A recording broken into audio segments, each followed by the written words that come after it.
So you see, we have placed the same, this particular course, we have named it as Certification 201 and F401 combined, right? Why it's being set as combined is because the most of the courses into this that comes in topics that come into this particular era are almost similar. They are almost same topics that are applicable in both the sides. Now, if we talk of Java application, right? So what is a Java application? You have a program, then you have a server, then you require some Oracle or SQL database for that, right? So everything is something that is being maintained by you. You maintain your application, you maintain your server, you maintain your database. So there are three things that has to be maintained by you as an organization. So that's the place where we divide the roles. That application is something that would be maintained by a developer. So a developer would be the one who would be building the application. And we bring in another role that's called as an admin guy. That would be maintaining your servers, your database. And in admin, we just have a two segregation ahead. We make one database admin, that this person will be maintaining my databases. And we maintain one infrastructure admin, that this person would be maintaining my servers. So that is how the organization is structured at an IT level. Now that's for a legacy system. Now when we say we have this cloud computing into picture, we have this Salesforce into picture, how Salesforce fits into this organization structure is, Salesforce is a vendor which is giving us a server, which is giving us a database, and it's giving us an application. All the three things are given to us. Let's say your X organization, so you're buying all these three things from Salesforce.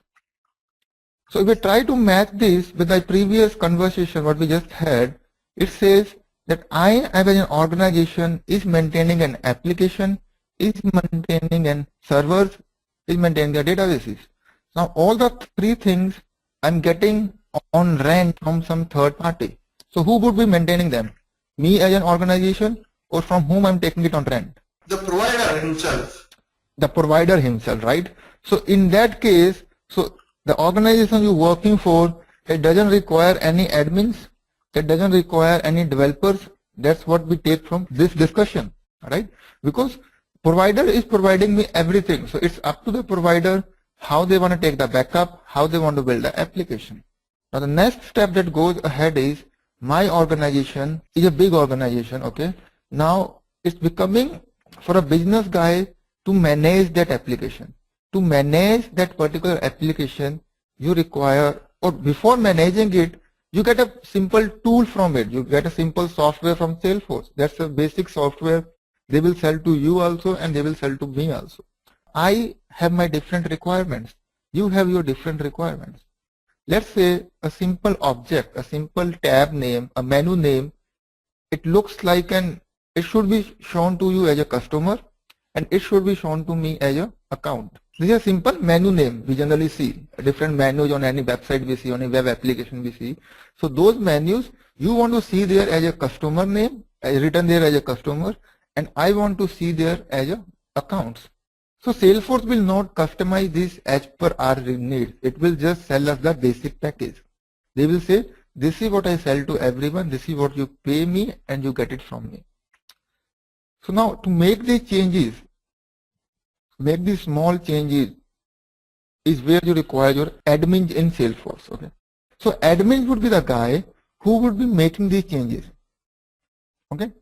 Changing the labels, changing, let's say you want to your organization want to display 10 fields on a single page, I want to display only 5 fields. So making those changes, configuring, wrapping that particular sample package into your organization brand is what an admin does for you initially. When you take a license, so admin wraps up that particular package with your organization's branding and creates a brand called X organization's CRM. That is how an organization CRMs come into picture. Now in this branding, there comes a lot of things. You need to put in some business logics. You need to create some data models. You need to create new tables. You need to do a lot of stuff. So all that stuff is something that is done by the admin guy in Salesforce.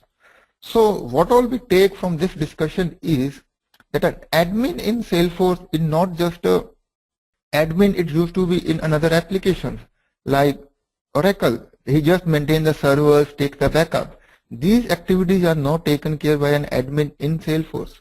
Admin takes a work of wrapping up the sample package, a simple package that we get it from the Salesforce, wrapping it to the branding of your own organization and making it ready for use. That is what an admin does, and going ahead, it does some small changes into it as required by the time. It keep on doing small changes into that particular structure. So this is all what admin does in Salesforce.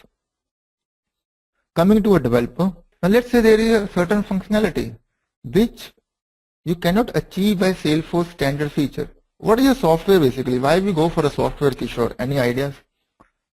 Why we don't build this application by scratch? What's the difference between a software and a tool? Software also does the same thing, right? As a tool, you consider the Visual Studio and Salesforce. Right. So it has coding skills also, even with the same thing with the Salesforce, and even we can have a databases inside Visual Studio and then even with the Salesforce. So what would be the major difference? And it is cloud, that's all. The Salesforce is basically into the cloud, that's all. The major difference is this thing, that's all. No, that's a platform, right? It can be any different platform. That's a platform difference. That's fine. That's a good question you have. Okay. So let's now see, Windows is a software, right? Can you customize, can you enhance the functionality of this Windows? No. Right? Then we talk of Visual Studio. Visual Studio is basically an IDE, we call it. So why Salesforce says that it's not a software? Salesforce says we are not selling a software. Software is something which we sell to customers, and customers are not able to enhance on that. The property rights remain with us. They cannot add anything into that particular thing. That's what a software is, right? You get any damn software, Java is still an open source. You get a .NET, right? You cannot add anything to .NET from your side because it's a proprietary language. It's a proprietary stuff, right? So that's how you define a software. A tool gives you both the features. Okay, this is a branded stuff. You use it. What if you require, you can add it for your side on your end. So that is what you can do in Salesforce. What you get from Salesforce is something you get it from them. Okay, this is what you're paying it. You get something from them for what you pay, and we call it as a out of box functionality, or we call it as a standard functionality, right? That is what we get from Salesforce for what we are paying. But still, it gives you provisions, it gives you options to enhance that as per your requirement. That would not be adding into Salesforce standard package, but for your organization, they have given you options to enhance it. If you don't want to use the way Salesforce is providing it, you build your own on top of it. That means that particular system is scalable enough. As per your requirement, you can scale it up, scale it down. That's the feature that is being available with Salesforce. So this activity of enhancing it up, you want to, or using your own custom things, is done by a developer. Developer is the one who would be building that application from scratch, or who would be adding a certain more things into that particular logic. That is what would be done by a developer. Now that is one part a developer will do. A second part a developer can do is, so wherever you need to write a logic, you need to write, I will not write a logic, but wherever you need to write a simple, you need to build something from scratch, would be done by a developer. And wherever you want to use some standard features, point of click, or let's say you want to install some another app and use it, that thing would be done by the admin work. That's the first line of difference between an admin and then a developer's role in Salesforce. Basically, admin will be doing only in the point and clicks part, and the developer, he might code and he can do even the point and clicks also, right? Alright, definitely. Initial understanding gives us that a developer can do both the jobs, whereas an admin can do only one job. That is what we get from here, right? That's an initial line. When you move one step ahead, there are some advanced things into admin also. It's not only that point and click. Yeah, they can do something by point and click, but there are many things which a developer will not get a time to dig into those lines. Okay, so there are certain things he would be working upon. Let's say data mining, data cleaning activities, your maintenance orgs, maintaining your org, creating your sandboxes, All these things would be taken up by the admin. Moreover, the biggest thing is an admin would be a guy who would be understanding the CRM process in detail. An admin would be a guy who would understand what CRM is, what lead, account, contact, opportunity is, and how they are functionally related to each other more than a developer. Because what a developer will get is, he will get a requirement, create a screen on which you need to capture an account, and once you capture an account, that account should go to an opportunity. That is what a requirement that will be given to a developer. He would never be given a use case. That the business has a use case of that whenever they go to an expo, they get in some leads from there, they get in some contacts from there, and those contacts are something like customers for them.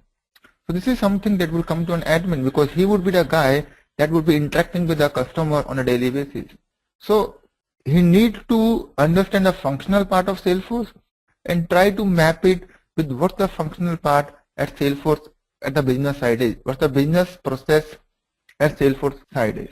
So if you draw a line here, an admin needs to be very quick in his coding skills. He needs to be that much functional, need not be, but it's not that he cannot sustain without functional knowledge. But on another side, if you go with an admin, the admin guy has to be very strong in the functional knowledge, functional side of the software as well as the functional side of the system, the processes that evolve around the world, around sales world, marketing world. All these things need to be taken care by the admin. Just the difference between these two roles. And so down the line, let's say you start as an admin today and I start as a developer today. So down the line, let's say 5 years down the line, the journey is something like this.